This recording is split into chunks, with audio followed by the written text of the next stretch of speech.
이제 사도행전 27장 쉽게 읽기를 시작하겠습니다. 자, 지난 시간까지 예루살렘에서 체포된 바울이 당시 로마 총독부가 있는 가이사랴로 호송이 되어서 약 2년 동안의 재판을 받고 또 3차례의 청문회, 그리고 한 번 더 재심리, 이런 것들을 우리가 사도행전을 지금 26장까지 읽으면서 살펴봤던 내용들입니다.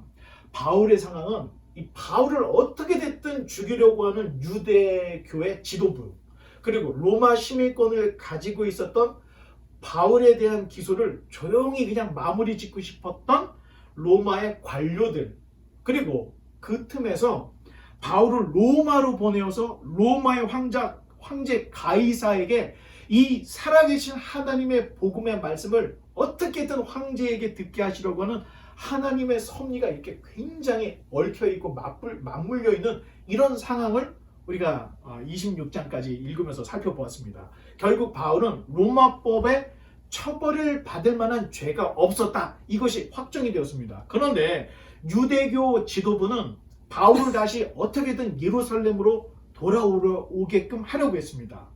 그 호송에서 예루살렘으로 오는 길에 매복을 하고 있다가 바울을 암살을 할 계획을 2년 전부터 지금까지 계속 갖고 있었던 내용을 우리는 볼 수가 있습니다.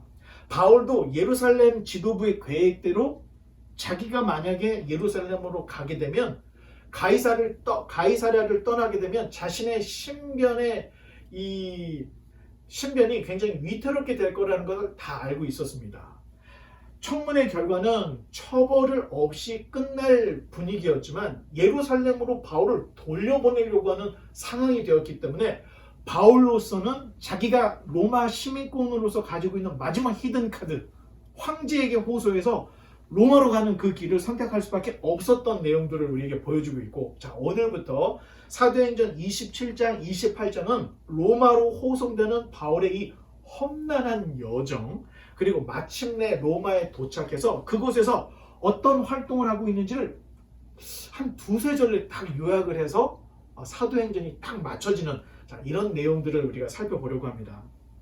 오늘은 27장만 보려고 합니다. 바울은 죄수의 신분으로 로마를 가게 되었습니다. 이 바울의 호송은 로마 황제의 친위 되었던 아구스토대. 자, 로마의 군대가 굉장히 많습니다. 근데 친위대라고 하는 것은 황제 직속, 황제를 돌보는 친위대. 자, 이렇게 생각할 수 있는데, 가이사랴가 시리아 지방에 총독부가 있었던 곳이고 로마의 군대가 주둔하고 있었던 곳이었기 때문에 거기에 바로 이탈리아대, 이 황제 친위였던 아구스토대가 거기에 주둔하고 있었습니다. 자, 그 부대에게 바울의 호송을 맡겼고 지휘자는 율리오라는 백부장이 맡았다. 자, 그 내용이 이제 성경에 기록이 되어 있는데 우리 조금 어려운 단어들도 있고 그래서 우리 첫 번째는 우리 기현이가 읽어주시기 바랍니다. 우리가 배를 타고 이탈리아에 가기로 작정되네. 바울과 다른 죄수 몇 사람을 아구스토대의 백부장 율리오란 사람에게 맡기니 아시아 해변 각처로 가려 하는 아드라무테로 배에 우리가 올라 항해할세 마게도냐의 데살로니가 사람 아리스다고도 함께하니라. 아멘. 감사합니다. 사실 그냥 2절이었는데 이 2절에 정보가 굉장히 풍부하게 들어있습니다. 로마로 호송되는 바울 곁에 마게도냐의 데살로니가 사람 아리스다고, 끝부분에 나왔죠. 그 사람이 동행을 했다, 이 얘기를 해주고 있습니다. 신약 성경에 이 마케도냐의 데살로니가 사람, 이 마케도냐는 옛날 그리스 땅을 이야기하는 거고, 그 그리스 땅에 데살로니가 전서 후서를 썼던 그 도시가 데살로니가인데, 데살로니가 사람 아리스다고가 신약 성경에 한 5번 정도 나오게 되는데, 에베소에서 바울이 소동이 한번 벌어졌죠. 데메드리오가 은장색을 만드는 사람들이 아데미 여신이 최고다 하는 그런 에베소에서 그런 사건이 한 19장 정도에 가면 나오는데, 그때 바울과 함께 있었다는 이유로 이 마케도니아 데살로니가 사람 가이오 그리고 아리스다고가 이 경기장으로 끌려가는, 그때 한번 처음에 나옵니다. 그리고 두 번째는 바울이 이제 에베소를 지나서 3차 전도행이 끝나고 에베소를 지나서 예루살렘으로 가려고 하는데 중간에 암살을 준비했다. 암살을 기도하는 일이 있다. 이야기를 듣고 다른 형제들을 드로아로 보내고 바울은 다시 마게도냐로 가서 돌아가는 내용이 나오는데 그때가 아마 사도행전 20장 정도가 됐는데 드로아로 먼저 보내졌던 형제 중에 이 데살로니가 사람 아리스다고가 두 번째 등장을 합니다. 그리고 오늘 본문에 바울이 로마로 호송될 때 함께했던 사람이 아리스다고였다 이 얘기해주고 네 번째는 골로새서 4장에 보면 아리스다고가 나와 함께 갇힌 아리스다고 바울이 옥에 갇힐 때 같이 동행해줬던 사람으로 나옵니다. 그리고 우리가 처음 시작할 때 6월 27일에 우리가 개척을 하고 두 번째 시간에 우리가 빌레몬서를 했죠. 이 빌레몬서에는 나의 동역자 아리스다고 이렇게 해서 총 신약 성경에 한 5번이 나옵니다. 그러면 자 바울이 에베소에서 소아시아에서 전도할 그때도 있었고 또 바울이 3차 전도여행을 끝나는 그쯤에도 아리스다고가 함께하고 있었다는 얘기입니다. 그리고 지금 로마로 호송당하는 그때에도 아리스다고가 함께하고 있었고 나중에 지금 이제 로마로 가죠. 로마로 가서 계속해서 바울 곁에 있었던 사람 중에 하나가 아리스다고. 그래서 골로새서 4장쯤에 또 이름이 나오는데 나와 함께 갇힌 자 그때 나오고 빌레몬서에도 나옵니다. 그 얘기는 뭐냐면 아리스다고는 굉장히 의리의 사람이었다. 한 번 자기의 스승 내지는 동역자로 생각한 바울이 가는 곳곳마다 항상 함께하고 있던 사람이다. 우리가 이렇게 볼 수가 있습니다. 그리고 바울과 동행했던 사람 중에 또 한 사람이 누가였을 것으로 추정을 합니다. 누가는 의사였죠. 의사 출신이었기 때문에 바울의 주치의 겸 모든 사건과 여행의 기록을 바울 곁에서 다 경험을 하고 기록했던 사람이다. 그래서 누가복음과 사도행전을 기록했던 사람 우리 이렇게 알면 됩니다.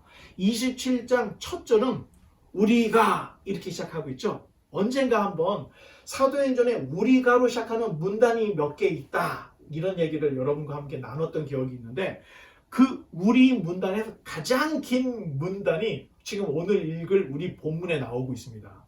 그 얘기는 바울이 모든 이런 선교 여행을 할 때 때로는 누가가 함께 있지 않았을 때 이 얘기를 누군가로부터 들은 내용을 기록한 부분도 있지만 이제 바울과 함께 합류를 하고 난부터는 우리라는 말을 종종 쓰는데 그렇게 우리로 시작하는 단락 중에 제일 긴 단락이 나옵니다. 그래서 확실히 누가는 이때 가이사랴에서 로마까지 바울이 한 6개월간 여행하는 그 기간에 함께 있었구나 하는 것들을 우리가 짐작을 하고 알 수가 있습니다. 누가의 전직이 의사였기 때문에 의사들의 그 직업 특성상 기록을 굉장히 잘 해놓습니다. 상세하게. 마찬가지로 누가가 사도행전을 썼기 때문에 우리는 이제 바울의 이 로마 여행이 얼마나 생생하게 우리에게 표현을 하고 전달해 주는지를 우리가 읽으면서 소름을 돋을 정도로 이제 그런 내용도 우리가 볼 수 있게 될 텐데 이 여행의 최종 목적지는 로마입니다. 그러나 로마까지 항해하는 직항이 없었기 때문에 소아시아 동쪽 해변인 드로아 항구 옆에 있는 아드라무테노까지 가는 그 배를 타고 바울 그리고 여러 죄수들, 군인들, 율리오 백부장이 지금 일반 배를 타고 지금 여행하는 이런 내용을 우리에게 전해주고 있습니다. 이제 몇 절은 제가 그냥 읽으면서 여러분께 설명을 하려고 합니다.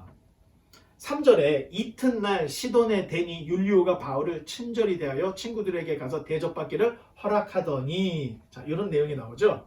로마로 호송되는 바울의 첫 번째 정박 항구가 시돈이었다 전해지고 있습니다. 항해 거리가 약 70마일 정도가 됩니다. 그러니까 배를 타고 한 70마일 정도 가서 정박을 했다. 여기에서 백부장 율리오가 바울에게 굉장히 친절을 베풀어 주는데 아마도 바울에 대한 이야기를 전달받아서 이 바울은 죄인은 아니야. 그런데 황제에게 호소를 한 로마인 사람이었기 때문에 여기를 가고 있다라고 분명히 전달을 받았기 때문에 아주 파렴치하고 극악무도한 죄인을 다루듯이 다루지 않고 친구들을 만날 수 있는 기회도 주고 있다. 자, 지도를 한번 보겠습니다. 자, 처음 출발지는 이 가이사랴에서 한 70마일 정도 배를 타고 이제 시돈까지 온 내용을 우리에게 전해주고 있습니다. 여러분 지도를 딱 보시면 성경을 볼 때 지도가 눈에 탁 여러분들이 기억이 나면 성경일 때 굉장히 재밌게 읽을 수 있습니다. 저쪽 이달리아라고 써 있죠. 여기가 이탈리아, 로마를 이야기하고 마케도니아는 옛 그리스 지역. 자, 그다음 이 아시아는 옛날 페르시아 제국의 영토. 지금은 여기가 다 터키 지역이죠. 자, 그리고 그 밑에 시리아, 지금 팔레스타인 지역, 그다음에 예루살렘이 다 이쪽에 있습니다. 자, 이렇게 알고 바다를 보면 지중해라는 것은 땅지자, 땅 가운데 있는 바다다. 그래서 지중해라고 여러분께 한번 설명을 했던 게 있는데, 자, 여기서 이렇게 이 아시아와 옛 그리스 지역, 마케도니아 사이에 있는 요 해협을 에게해. 더 올라가면 여기가 흑해입니다. 자, 그리고 이쪽 이탈리아하고 그리스 지역에 있는 이 해협을 아드리아 해협 이렇게 이야기합니다. 자, 지금 왜 이렇게 미리 설명을 드리냐면 바울이 그냥 여기서 이리로 가는 거를 직항으로 가는 것이 아니고 굉장히 뺑뺑뺑뺑 돌아서 가기 때문에 여기 있는 지역들을 다 다룰 겁니다. 그래서 여러분들에게 아예 그냥 지도를 딱 펼쳐놓고 큰 그림을 먼저 보여준 것입니다. 시돈에도 바울의 친구들이 있었는가? 에베소나 이런 데에는 바울의 친척들이 있었다. 이런 얘기를 우리가 기억해 볼 수 있죠. 그런데 시돈은 친구가 없었을 것으로 추정할 수 있는 지역입니다. 그런데 이 친구들이라는 말이 헬라어로는 필로이라는 뜻인데 친구라는 의미보다는 같은 믿음을 가지고 있는 그리스도인들 또는 같은 그룹 이렇게 생각을 하면 쉽게 우리가 이해를 할 수가 있습니다. 아마도 시돈에 있는 이 그리스도인들은 스데반이 순교를 당하고 바울이 예루살렘 교회를 잔해할 때 박해를 피해서 도망 나가서 이주했던 사람들이 시돈 지방에서도 이렇게 살고 있었던 게 아닌가 이렇게 추정을 할 수 있습니다. 시돈의 그리스도인들은 바울의 활동 근황에 대해서 잘 알고 있었던 것으로 보여집니다.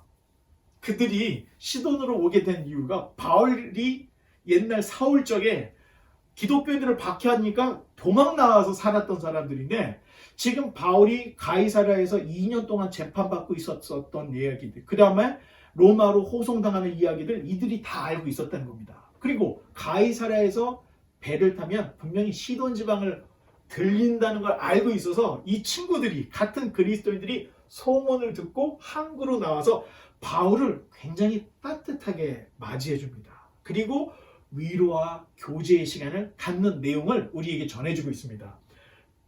우리가 세 줄밖에 안 됐는데 이렇게 우리에게 제공해주는 내용들이 많습니다. 여러분 졸리면 물도 한 컵 마시고 오고 허리도 좀 피시고 좀 편안하게 4절 또 거기서 우리가 떠나가다가 맞바람을 피하여 구브로 해안을 의지하고 항해하여 바울과 누가는 주로 배를 타고 선교 여행을 다녔습니다. 그래서 그런지 전문 항해사 못지않는 기후, 그 다음에 항해의 위험 요소들을 잘 알고 있었습니다. 본문에서 누가는 자 그림을 한번 보겠습니다.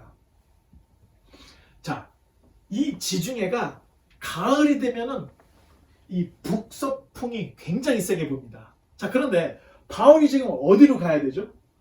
서쪽으로 가야 되는데 사실 이 서쪽으로 가려고 하는 이 배에 동풍이 불어주면 엄청난 속도로 바람을 타고 갈 수가 있습니다. 그런데 북서풍이면 이쪽에서 이쪽으로 바람이 불죠?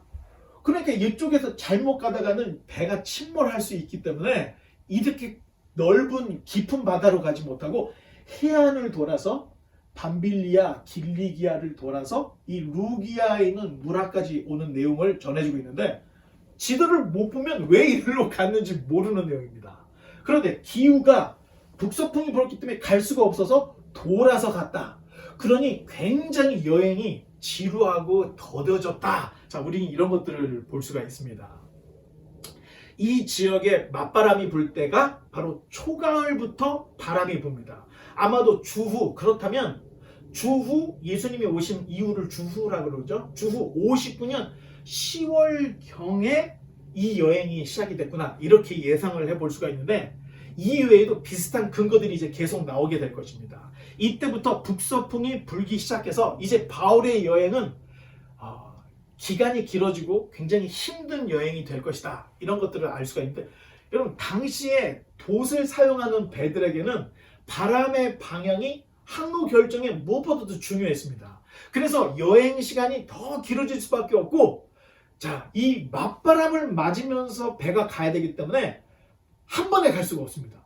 직선으로 갈 수 없고 바람의 방향을 맞춰서 심의 이 역학을 이용해서 이 갈지자로 옆으로 갔다가 또 옆으로 갔다가 이렇게 배가 이렇게 가는 거고, 또 노를 저으면서 가기 때문에 여행이 굉장히 평소보다도 2배, 3배씩 길어질 수밖에 없는 이런 여행인데, 5절에 보면 길리기아와 밤빌리아 바다를 건너, 아까 얘기했죠. 그 해안가 길리기아 밤빌리아 바다를 건너서 루기아의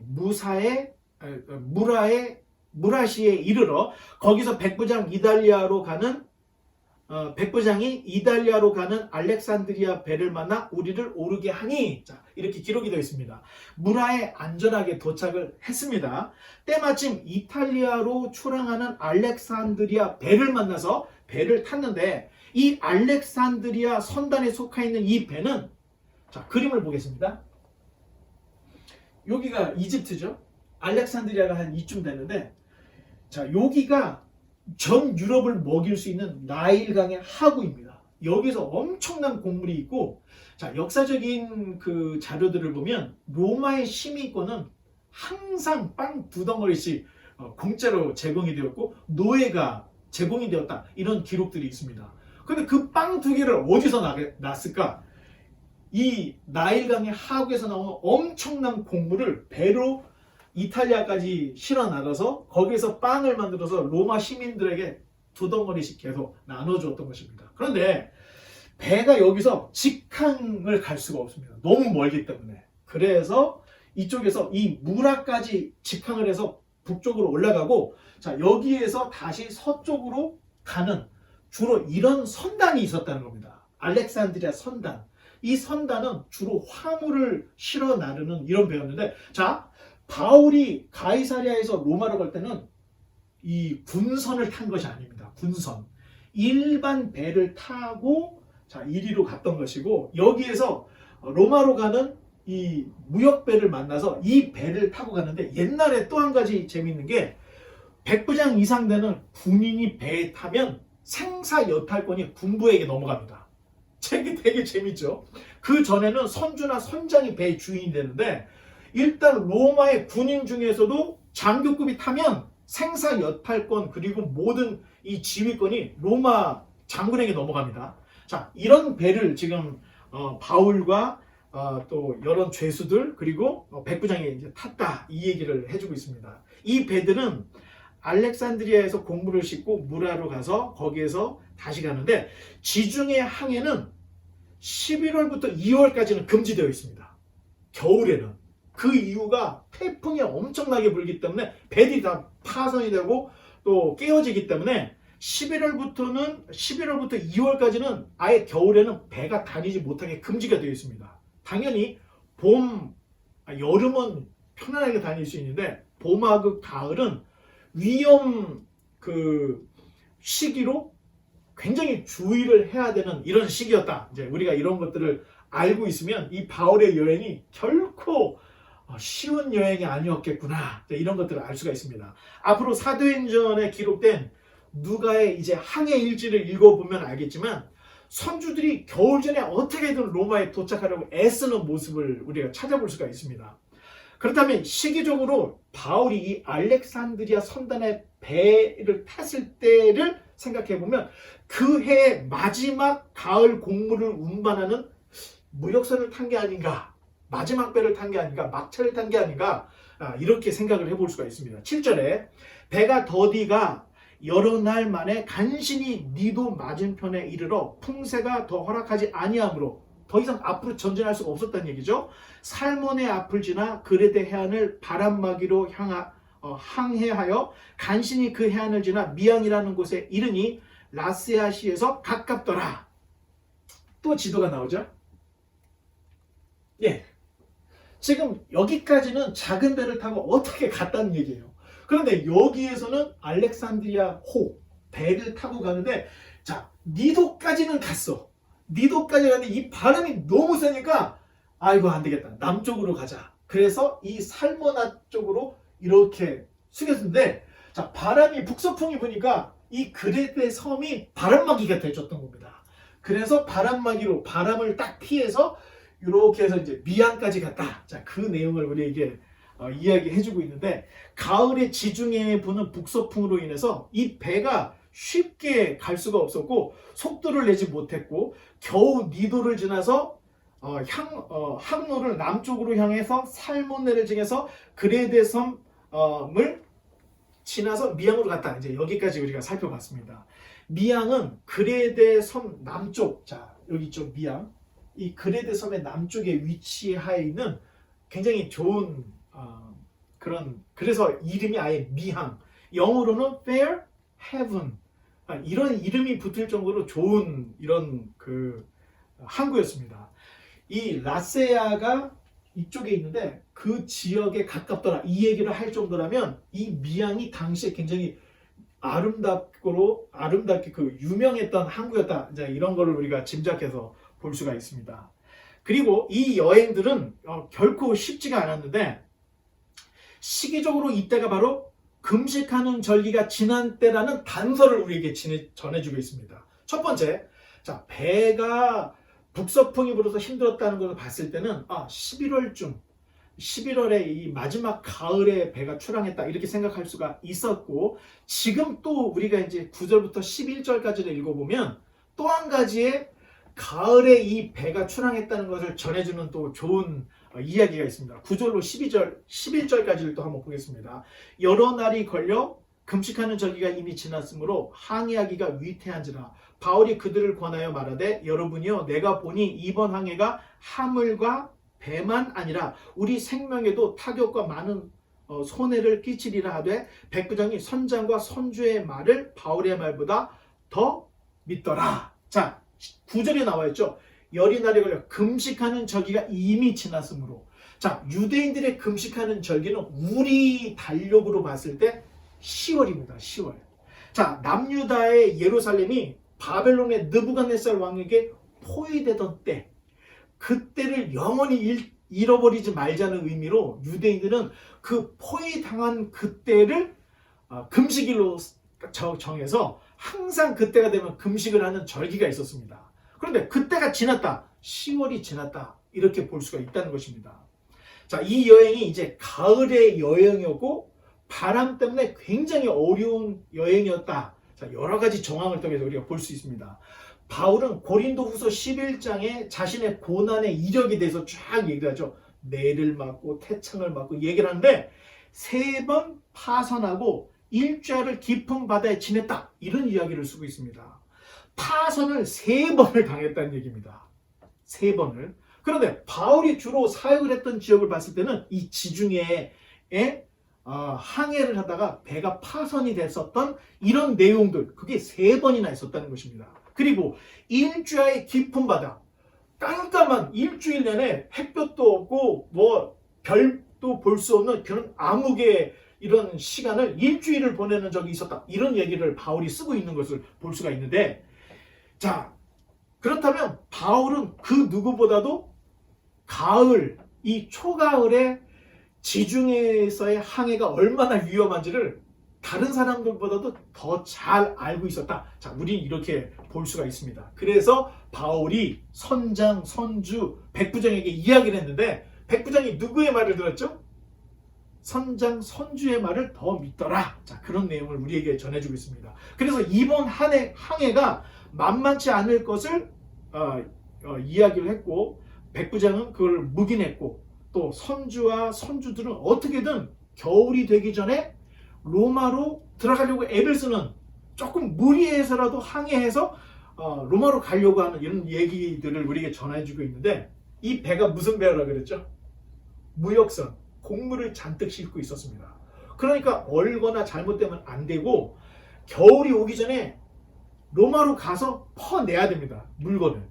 그래야 돈을 또 많이 벌을 수 있는데, 만약에 중간에 발이 묶여서 오도 가도 못하면 가만히 앉아서 3개월, 5개월을 지나야 되기 때문에 경제적인 엄청난 손실이 있죠. 그러니까 선주들은 무조건 빨리 가야 된다. 그리고 백부장 율리오도 이 여행을 바다에서 섬에서 보낼 수 없고 빨리 로마로 가서 거기서 보내고 싶은 마음이 있어서 바울의 이런 모든 의견들이 무시되고 계속해서 항의하는 모습들을 우리에게 전해주고 있습니다. 12절에 그 항구가 겨울을 지나기에 불편함으로 거기서 떠나 아무쪼록 베닉스에 가서 겨울을 지내자 하는 자가 더 많으니 베닉스는 그레데 항구라 한쪽은 서남을 한쪽은 서북을 향하였더라. 자, 이 미항이 경관은 아름다웠을지 모르지만 굉장히 작은 항구였습니다. 우리가 이제 나중에 본문을 더 읽어보면 나오겠지만 이 배에 276명이 타고 있습니다. 근데 276명이 겨울 내에 시간을 보내기엔 이 미항이 아름답긴 했지만 너무 술집도 적고 유흥가도 별로 없고 그런 항구였기 때문에 조금 더 좋은 베닉스로 가자. 자, 이런 의견들 때문에 배가 그냥 바람이 불음에도 불구하고 항해를 했다. 이런 이야기를 우리에게 전해주고 있습니다. 베닉스라는 말이 이 종려나무 성 이런 뜻입니다. 자, 종려나무 성 유대 땅에 있죠?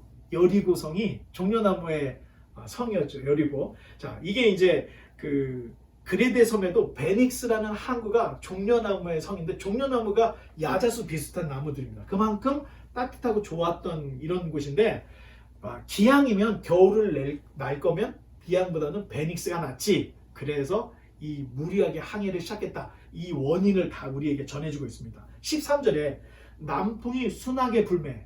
잘 됐죠? 계속 바람이 불어서 힘들었는데 남풍이 아주 순하게 불었다는 겁니다.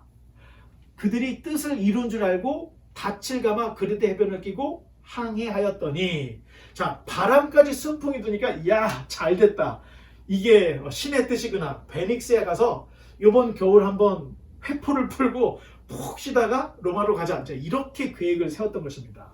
누가가 얼마나 세심하게 기록을 했는지 닻을 이 배가 떠내려가지 않게 그 쇳덩어리를 끈에다 묶어서 바다에다가 딱 내려놓는 걸 닻이라고 하는데 닻을 감아 올리고 그레데 해변을 바람이 부니까 이 해변을 멀리 떠나지 않고 해변 주변을 통해서 아주 조심히 이 베닉스 항구까지 갔다. 자, 이 얘기를 아주 세심하게 전해주고 있습니다. 아마 우리는 뭐 선장이나 배로 운전하지 않았기 때문에 이 내용을 모르겠지만 자세히 읽어보면 지금 굉장히 다급한 상황이었고 굉장히 조심하게 지금 베닉스로 가고 있구나 하는 것을 우리가 느낄 수가 있습니다. 14절 15절에 얼마 안 되어 섬 가운데로부터 유라굴로라 하는 광풍이 크게 일어나니 배가 밀려 바람을 맞춰 갈 수 없어 가는 대로 두고 쫓겨가다가 자, 이제 순풍에 돛단 이 여유로운 항해가 얼마 되지 않고 이제부터는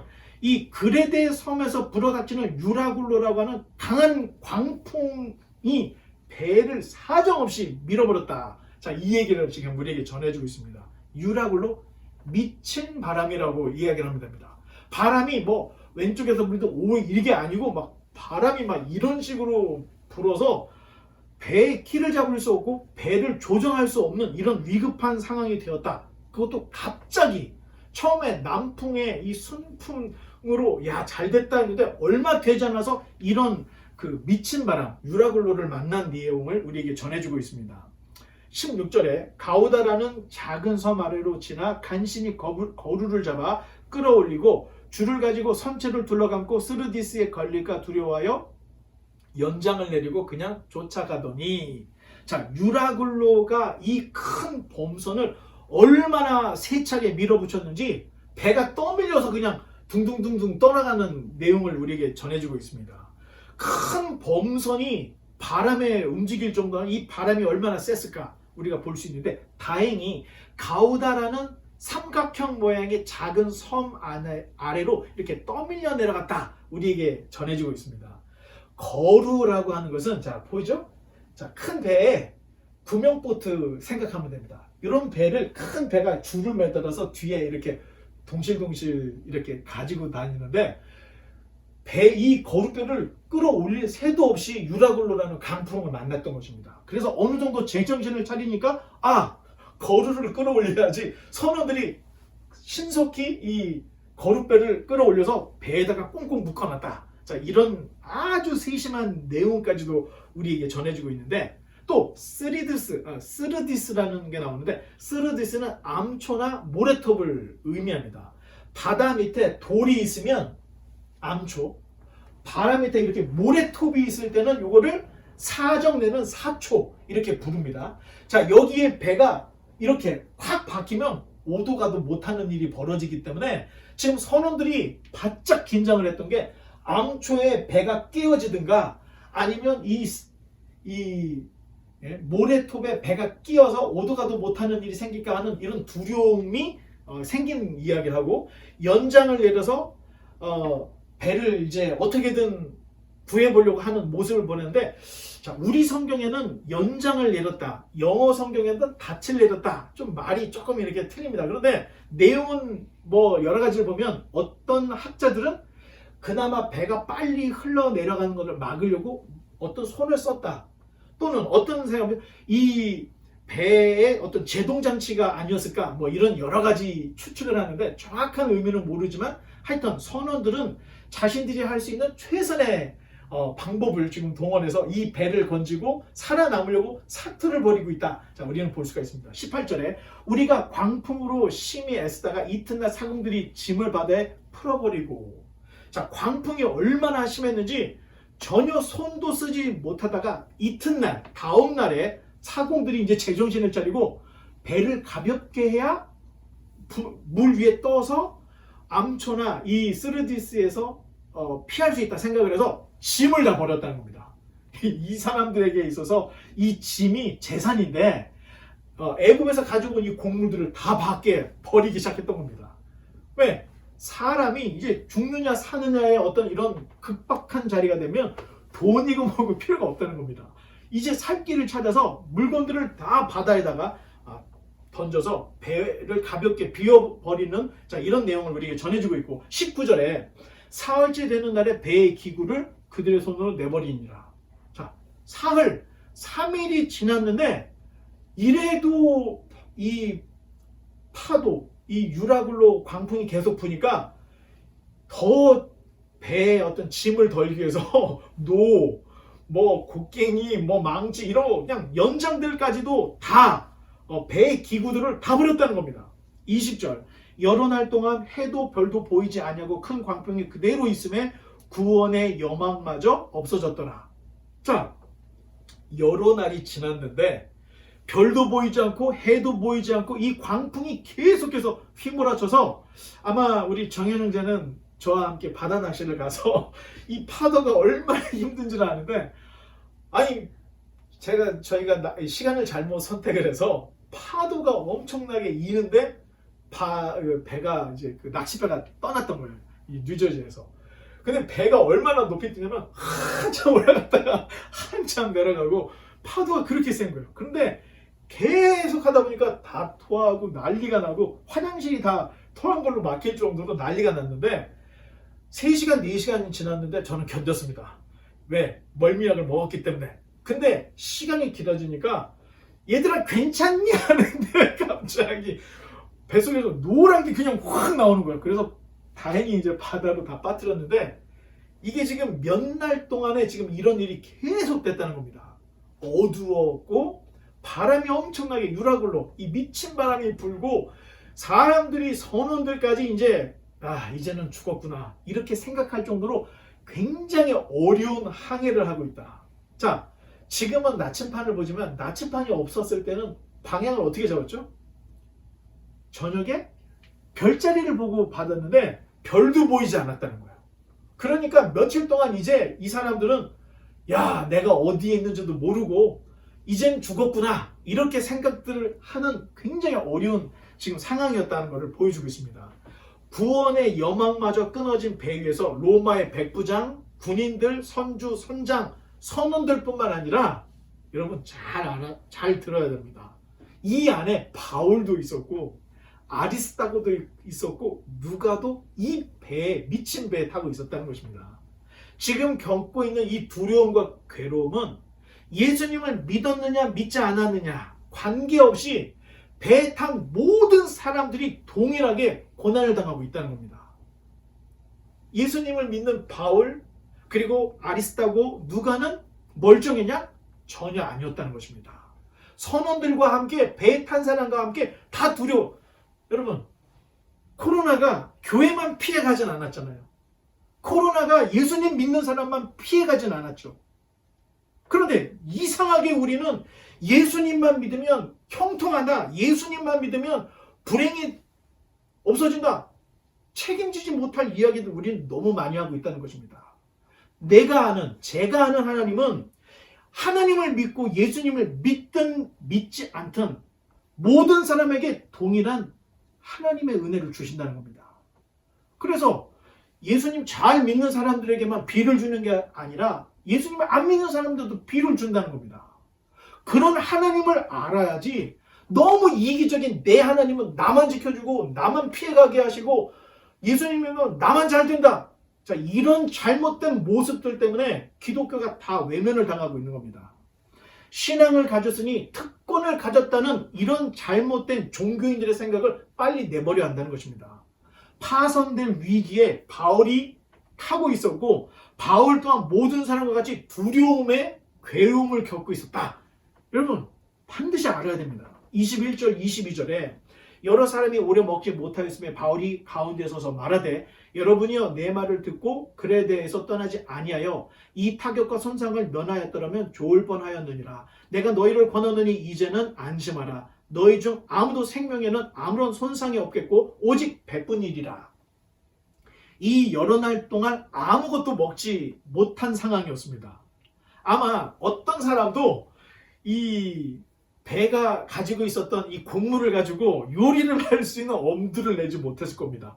계속 파도가 치고 뭐 젓가락 숟가락 뭐 냄비 다 날아가고 뭐 어떻게 뭐 방법이 없죠. 지금 다들 엎어져서 이제 죽을 날만을 기다리고 있는 이런 상황이었는데 그런 와중에 바울이 딱 서서 말을 하기 시작을 했다는 것입니다. 모든 사람이 소망이 끊어지고 이젠 죽었다 이렇게 생각하고 있는 그 시간에 모두가 베닉스로 가자고 할 때 반대한 사람이 딱 한 사람이었는데 그게 바로 바울이었습니다. 아마 백부장, 선주, 선장들은 바울이 베닉스로 가지 말자고 했던 그 말들을 다 기억을 하고 있었을 것입니다. 바울은 두려워 떠는 사람들에게 안심하라고 말을 하면서 절대로 너희가 죽지 않을 것이라는 위로의 말을 하고 있습니다. 다만 배를 건질 수는 없을 것이라는 예언 같은 말을 지금 본문에서 하고 있습니다. 가장 어려울 때, 가장 괴로울 때 일어서는 것이 신앙인이라는 것입니다. 그러니 신앙인이 뭐 실패했다고 자살하고 하나님 없다고 하면 이건 신앙이 다 없는 겁니다. 진짜 신앙인은 이거보다 더 센 바이러스들이 인류의 3분의 1을 다 삼켜도 흔들리지 않고 일어서는 게 신앙인이라는 것입니다. 나중에 여러분 지금 예수님 오실 때가 안 됐습니다. 우리가 나중에 요한계시록을 읽어보면 예수님이 오기 직전에 사람의 전체 인구의 3분의 1이 죽어나가는 일, 이런 일들이 두 번이 있는 내용들을 우리에게 전해주고 있는데 아직 그럴 때가 오지도 않았다는 겁니다. 그런데 그러할 때 진짜 신앙인은 세상 사람들과 같이 하나님 원망하고 이런 게 아니라는 것입니다. 그런 어려움 속에서도 어려움 속에서 딛고 일어나는 것이 신앙인이라는 것입니다. 바울은 선원이 아닙니다. 아마 건강도 좋지 않았기 때문에 다른 어떤 사람들보다도 배멀미, 배에서 힘들었을 텐데 바울이 힘을 얻고 지금 딱 걷어붙이고 일어나서 이야기를 하는데 어쩌면 바울도 생각하기를 지금까지의 선교의 사역이 여기까지인가. 어쩌면 바울도 이렇게 생각을 하고 낙심하고 있었을 수도 있다는 것입니다. 이렇게 어려운 상황 속에서 정말 자기 혼자 일어나서 힘을 얻을 수 있는 사람은 없기 때문에 그렇다는 것입니다. 그러나 이렇게 다들 두려워하고 어려워하고 괴로워하는 그때에 바울에게 주님이 또 찾아오셨던 것입니다. 자, 23절로 26절까지를 또 한번 보겠습니다. 내가 속한 바 곧 내가 섬기는 하나님의 사자가 어젯밤에 내 곁에 서서 말하되 바울아 두려워하지 말라. 네가 가이사 앞에 서야 하겠고 또 하나님께서 너와 함께 항해하는 자를 다 내게 주셨다 하였으니 그러므로 여러분이여 안심하라. 나는 내게 말씀하신 그대로 되리라고 하나님을 믿노라. 그런즉 우리가 반드시 한 섬에 걸리리라 하더라. 지금 바울이 예언 같은 이야기를 하고 있습니다. 바울이 이렇게 말을 했던 것은 자신의 삶을 이끌어 주시는 그 하나님의 사자가 또다시 나타나서 바울에게 두려워 말라 라고 이야기를 했기 때문에, 자, 사자가 나타나자마자 바울에게 두려워하지 말라 라고 이야기를 했던 것은 바울도 두려워하고 있었다는 것입니다. 그러니까 사자가 나타나서 야, 두려워하지 마, 이 얘기를 제일 먼저 했던 것입니다. 하나님의 사자가 두 가지 메시지를 바울에게 주었습니다. 첫 번째는 네가 반드시 죽지 않고 가이사 앞에 살아서 나를 증거하게 될 것이다. 그게 첫 번째 메시지였습니다. 두 번째 메시지, 이 배에 탄 모든 사람을 내게 주셨다. 자, 이런 말씀을 주셨습니다. 다른 사람들은 몰라도 이 백부장 율리오는 바울이 왜 로마로 가는지를 알고 있는 사람이었습니다. 그런데 그 로마로 가지도 못하고 중간에서 폭풍 한가운데에서 배가 파손될 위기의 그 자리 그 시점에 바울이 자신이 왜 로마로 가야 하는 그 이유를 자기 입으로 하는 이야기를 또 듣게 되었던 것입니다. 어쩌면 제가 생각할 때 이 율리오 백부장이 바울이 딱 서서 그런 얘기를 할 때 소름이 돋지 않았을까, 그렇게 생각을 해봅니다. 27절 28절을 또 보겠습니다. 열 나흘째 되는 날 밤에 우리가 아드리아 바다에서 이리저리 쫓겨다니다가 자정쯤 되어 사공들이 어느 육지에 가까워지는 줄을 짐작하고 물을 재어보니 20길이 되고 조금 가다가 다시 재니 15길이라. 이 알렉산드리아 호가 표류한 지 14일이 되었다는 것입니다. 자, 고린도 후서 11장에 바울이 자기 고난의 이력을 할 때 일주야를 어둠에서 보냈다, 기품에서 보냈다, 그 얘기를 했죠. 자, 이번에는 2배입니다. 일주일을 7일이라고 따지면 지금 14일 동안 표류 생활을 하고 있는 이런 이야기를 우리에게 전해주고, 바울도 겪어보지 않았던 큰 일을 겪고 있다는 것입니다. 아드리아해, 저기 지도 한번 보여주면 여기가 아드리아해입니다. 지금 여기에서 출발해서 아시아를 지나서 여기에서 더 이상 항해를 못하고 바람 때문에 지금 계속 어렵죠. 그래서 미양까지 갔는데 미양에서 겨울을 나기보다는 이 베닉스가 낫지 않겠냐. 베닉스로 가다가 유라굴라 광풍을 만났죠. 그래서 배가 밀려가지고 항해한 게 아닙니다. 밀려서 가우다 섬까지 갔는데 여기서부터는 이제 정신을 못 차리는 거예요. 그래서 배가 다행히, 자, 북서풍이 불고 있는데 이상하게 배가 앞으로 가는 거야. 뭐 때문에? 유라굴로 때문에. 자, 하나님의 섭리라는 거예요. 하나님의 섭리가 보니까 북서풍이면 바람이 이쪽에서 일로 아이고, 이쪽에서 일로 불어야 되는데 배가 유라굴로 때문에 지금 계속해서 이렇게 하면서 이 멜리데, 몰타 섬까지 지금 거의 도착을 했다는 겁니다. 지금 이제 28장에 보면 그 섬이 멜리데 섬이다. 이 몰타, 오늘날의 몰타 섬인데 여기가 이제 여기까지 왔다는 얘기를 하는데, 바울과 선원들은 지금 자기네들이 어디에 왔는지 모르고 있습니다. 이 기간이 14일 동안 어둠에서 지금 마치 요나가 물고기 뱃속에서 니느에 가서 토해진 것처럼 지금 자기네들 어디 가는지를 모르고 있었는데 배가 다른 데로 가지 않고 감사하게도 이 멜리데로 가고 있었다. 자, 이 얘기를 지금 우리에게 하고 있습니다. 처음에 이 물길을 딱 재어보니까 20길, 두 번째 대보니까 15길. 점점 수심이 낮아지죠? 그런데 바다에만 있다 보면 바람을 타고 육지 냄새가 날 때가 있는 거예요. 지금 선원들은 평생 이 선언을 했기 때문에 분위기가 지금 분위기가 어떻게 냄새가 육지 냄새가 나. 그리고 물길을 재보니까 점점 낮아져. 자, 29절에 암초에 걸릴까요? 곶물로 단 넷을 내리고 날이 새기를 고대하니. 자, 이제 아까 얘기했죠? 밑에 바위가 있을 때는 암초라 그랬죠? 물길이 점점 낮아지니까 잘못하면 암초에 배가 걸리면 끝장이니까 이제 이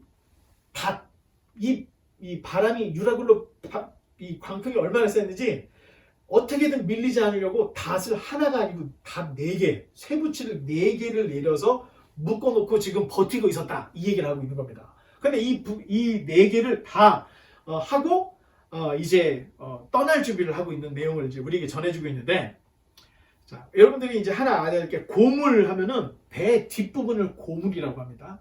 이물 하면은 배 앞쪽을 이물이라고 합니다. 자, 이런 것들 상식적으로 알아두면 좋습니다. 30절에 사금들이 도망하고자 하여 이문에서 닻을 내리는 자하고 거룻배를 바다에 내려 놓거늘. 자, 아까 거루를 올려서 배에다 묶어놨다 그랬죠. 광풍에 날아갈까봐. 자, 그 배가 있는데, 자, 처음에는 고물 뒷부분에서 단 4개를 내려놨어요. 근데 이번에는 앞에 닻을 내리는 척 하면서 거루가 묶여져 있는 그 앞에 배를 풀어서 지금 띄우려고 밧줄을 풀어서 지금 배를 내리고 있다는 겁니다. 왜? 15길, 20길, 15길이면 자기네들이 생각할 때 빨리 타고 노를 저으면 육지까지 갈 수 있다 생각했는데, 지금 276명이 이 작은 거루에 다 탈 수가 없잖아요. 그러니까 머리를 써서 앞에 닻을 내리는 척 하면서 배를 내리려고 하는 이런 모습을 전해주고 있습니다. 30절에 이제 그런 얘기를 했죠. 자, 그래서 31절에 바울이 백부장과 군인들에게 이르되 이 사람들이 배에 있지 아니하면 너희가 구원을 얻지 못하리라 하니 이에 군인들이 거룻줄을 끊어 떼어 버리니라. 바울의 경고에 군인들이 거룻줄을 이제 끊어버리니까 배가 내리지 못하게 배줄을 그냥 끊어버린 거죠. 만약 바울이 이기적인 사람이었다면 선원 몇 명이서 지금 거룻줄을 내려서 도망가려고 할 때 잘 됐다. 자, 여러분들 안심하시고 여기 있으십시오 하고 자기 혼자 몰래 가서 그 선원 몇 명이나 타고 자기 살겠다고 갈 수 있었다는 것입니다. 그런데 바울이 그런 사람이 아니었다는 거죠. 분명히 천사가 여기 있는 모든 사람을 다 너에게 줬다 생각을 했기 때문에 한 사람도 도망가면 안 되는 거야. 그래서 백부장에게, 군인들에게 이야기했고 아무도 도망가지 못하게 아예 차단을 시키는 내용을 우리에게 전해주고 있습니다. 이제 33절로 37절 이제 거의 다 끝이 왔죠. 날이 새어가매 바울이 여러 사람에게 음식 먹기를 권하여 이르되 너희가 기다리고 기다리며 먹지 못하고 줄인 지가 오늘까지 10나흘인즉 음식 먹기를 권하노니 이것이 너희의 구원을 위하는 것이요 너희 중 머리카락 하나도 잃을 자가 없으리라 하고 떡을 가져다가 모든 사람 앞에서 하나님께 축사하고 떼어 먹기를 시작하매 그들도 다 안심하고 받아 먹으니 배에 있는 우리의 수는 전부 이때 나오죠. 276명이더라.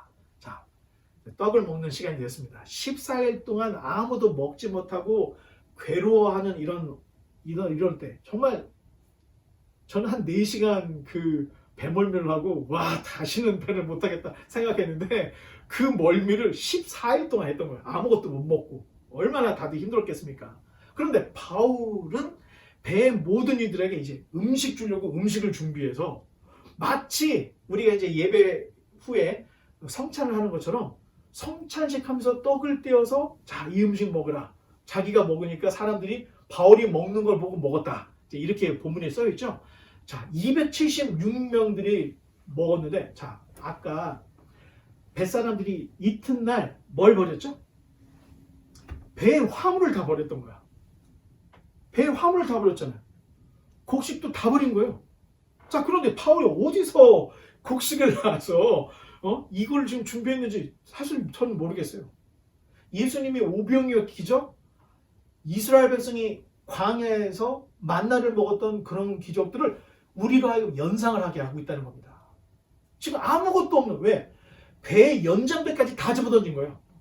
그런데 바울이 어디서 났는지 음식을 만들어서 지금 사람들을 대접하고 떡을 뗐는데 인원이 276명이라는 거예요. 276명이 배가 부를 정도로 먹었다는 거예요. 그리고 먹고 이거를 다 바다에 버렸다. 이 얘기 나오는데 38절로 이제 40절까지 또 보겠습니다. 배부르게 먹고 배가 터지게 먹었다는 거예요. 밀을 바다에 버려 배를 가볍게 하더니 자, 그 밀이 어디서 났는지 모르겠지만 그렇게 하고 나머지를 다 버렸다는 겁니다. 날이 새매 어느 땅인지 알지 못하나 경사진 해안으로 된 항만이 눈에 띄거늘 배를 거기에 들여다 댈 수 있는가 의논한 후 닻을 끊어 바다에 버리는 동시에 키를 풀어 늦추고 돛을 달고 바람에 맞춰 해안을 향하여 들어가다가, 이건 진짜 경험해보지 않은 사람을 쓸 수 없는 내용을 순서를 자세히 보면 이게 진짜 그런 일을 겪었던 사람이 쓸 수 있는 생생한 보도를 지금 우리가 보고 있습니다. 묘사가 정말로 사실적이라는 겁니다. 음식을 먹고 배를 가볍게 하려고 남은 밀을 바다에 버렸다. 바울이 26절에 말한 대로 그런즉 우리가 반드시 한 섬에 걸리라 라고 얘기했는데 정말로 지금 배가 이 멜리다라는 섬까지 와서 지금 그 근처에서 지금 걸리고 있는 겁니다. 먼저 이 백부장, 선주, 선장이 의논을 한 후에 이제 배를 붙잡고 있던 닻을 끊어버리는 동시에 키가 배의 그 방향타를 조절하는 키를 묶어놨던 것을 풀어서 자유롭게 해주고 이제 배가 바람을 타는 돛을 쫙 펴서 돛을 달아서 이제 해안으로 항해를 하기 위해서 움직이기 시작했다. 정말 생생하죠. 글로서 이렇게 생생한 묘사는 성경 어디에도 찾아볼 수 없는 내용입니다. 누가니까 쓸 수 있는 이런 내용이죠. 그러나 바울이 말한 대로 너희 중 아무 생명에는 아무런 손상이 없겠고 오직 배뿐이라고 한 이제 배가 깨어질. 자, 배는 너희들이 구하지 못해. 하지만 276명 너희는 하나도 죽지 않아. 바울이 이미 예언 같은 이야기를 했죠. 근데 그 일이 벌어지고 있다는 겁니다. 자, 41절에 두 개의 물이 합하여 흐르는 곳을 만나 배를 걸매 이 물이 부딪혀 움직일 수 없이 붙고 고물은 큰 물결에 깨어져 가니. 자, 이거 그냥 읽으면 여러분 무슨 말인지 하나도 이해를 못해요. 그런데 잘 들어보면 자, 두 물이 합해 흐르는 곳, 육지에서 흐르는 물, 바닷물이 흐르는 물이 합쳐져서 소용돌이가 일어나는 곳. 명량해전, 이순신 장군의 그 명량해전을 보면 알죠. 그 이순신 장군의 배가 소용돌이에 빠진 것처럼 이 배가 알렉산드리오가 지금 두 물이 만나서 소용돌이가 되는 거기에 자, 이 물, 배 앞이라 그랬죠. 이 물이 거기에 탁 박혀버린 거예요. 모래톱에. 오도 가도 못하게 된 거죠. 그러니까 그랬는데 고물, 배 뒤쪽을 큰 물결이 쳐서 깨어지기 시작했다는 거예요. 배가 이제 난파되는 위기를 지금 우리에게 전해주고 있는 겁니다. 배 앞머리는 모래톱에 걸려있고 배 뒤는 세차게 몰아닥치는 파도에 이게 이제 조금씩 깨어지는 얘기를. 자, 42절부터 이제 44절입니다. 여러분 힘을 내세요. 마지막입니다.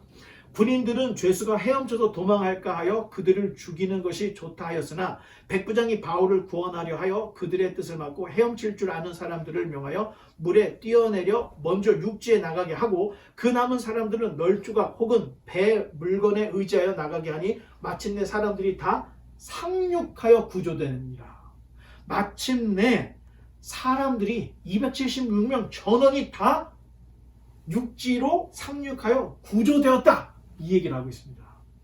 참 놀랍게도 바울이 말했던 것처럼 배는 깨어졌고 알렉산드리아에 깨어졌다는 것입니다. 그리고 이 배에 타고 있었던 276명은 머리털 하나 상하지 않고 그대로 살아서 이제 섬에 도착했다. 자, 이 얘기를 하고 있습니다. 이제 다음 시간에 28장으로 사도행전을 마치려고 합니다. 이제 말씀의 결론을 맺겠습니다. 하나님의 인도하심과 섭리하심은 늘 변함이 없습니다. 하지만 하나님이 나를 어떻게 인도하실지, 어떻게 섭리하실지 그 방법은 아무도 모른다는 것입니다. 바울이 그렇게 고난을 많이 당했는데 설마 로마까지 가는 길이 이렇게 험난할 줄을 바울이 예상이라도 했겠습니까? 그런데 이러한 고난 속에서 하나님이 배에 탔던 276명을 구원할 계획을 바울에게 보여주셨고 그런 내용이 지금 기록이 되어 있다는 것입니다. 요즘 전염병과 그에 따른 전염병 때문에 따라오는 이 경제적인 어려움들이 각 가정마다 정말 너무나도 많습니다. 그러다 보니 사회 전체가 우울하고 위기의 때라는 것을 다 인식을 하고 있습니다. 어떤 이들은 문을 그냥 딱 잠가버리고 그냥 은둔의 삶을 사는 사람들이 있는가 하면 어떤 사람들은 그냥 한탕해서 그냥 빚도 갚고 한번 내 인생 역전시켜보자 그러고 막 활개를 치는 사람도 있습니다. 또 어떤 사람들은 자살을 하지 못해서 안달이 나 있는 사람들도 종종 있습니다. 닥쳐온 위기 상황 앞에서 다들 절망의 늪에 빠져서 허우적대고 있는 지금 우리의 현실과 오늘 읽었던 사도행전 27장에 이 광풍에 이 휘둘리면서 정말로 죽고 싶고 살 소망을 잃어버린 이걸 우리가 한번 이 빗대어서 생각을 해볼 수 있다는 것입니다. 이것이 오늘의 현실이라면 우리는 묻지 않을 수가 없습니다. 이 위기의 상황을 이겨낼 수 있는 길이 무엇이냐? 교회에 물어봅니다. 크리스찬들에게 물어봅니다. 왜 코로나를 하나님이 허락했습니까? 왜 이런 어려움이 나에게 닥칩니까? 이런 물음들을 기독교인들에게 하고 있는데 여러분, 이 물음에 대해서 답하는 것이 우리의 도전 과제라는 것입니다. 내가 흔들리면 답을 해주지 못합니다. 하지만 이 폭풍 속에서 다 같이 토하고 엎어지고 힘이 들고 있지만 그럼에도 자기가 정신을 차리고 일어나는 것, 바울처럼 이것이 신앙인의 도전의 모습이라는 것입니다. 이 세상의 항해길에서 하나님이 그 주도권을 쥐고 계시다는 것을 우리는 세상 사람들에게 알려야 될 의무가 있습니다. 바울은 소망을 잃어버린 배 위에 서서 하나님께서 자신에게 주신 비전을 나누었습니다. 그리고 성실하게 음식을 만들어 섬기며 자신들만 살겠다고 거룻배를 내디던 이들의 계획을 막아버렸습니다.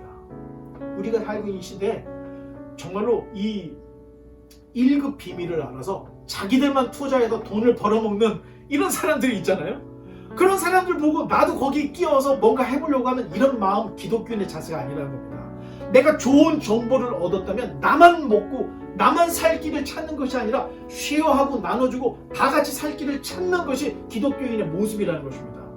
교회와 성도는 이기적인 마음을 버려야 합니다. 그리고 나를 위해서 사는 것이 아니라 하나님의 뜻을 위해서 내 이웃과 내 친지들, 이웃들을 섬기는 자세로 지금 내 삶의 방향을 바꿔야 합니다.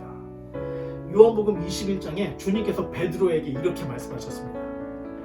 네가 젊어서는 띠띠고 원하는 곳으로 다녔거니와 늙어서는 내 팔을 벌리리니 남이 네게 띠띠고 원하지 않는 곳으로 데려가리라. 신앙의 원숙한 단계로 들어가면 이제 내가 하고 싶은 거 내 마음대로 사는 것이 아니라 나를 위해서 사는 것이 아니라 남을 위해서 하나님을 위해서 사는 것, 그것이 원숙한 신앙의 모습이다. 이것을 베드로에게 주시는 예수님의 말을 통해서 볼 수 있는데 이러한 삶을 베드로뿐만 아니라 바울도 그렇게 살고 우리의 믿음의 선진들이 다 이렇게 살아왔다는 것입니다. 여러분, 이렇게 어려울 때 우리까지 처져 있으면 안 되고 우리는 찬양하고 기도하고 일어나서 수많은 사람들에게 복음을 증거하고 하나님의 뜻을 증거하는 이러한 삶을 살아야 한다는 것입니다. 바라긴 우리 모두가 이렇게 성숙하고 원숙한 신앙인이 다 되시기를 주님의 이름으로 간절히 축원합니다. 기도하겠습니다.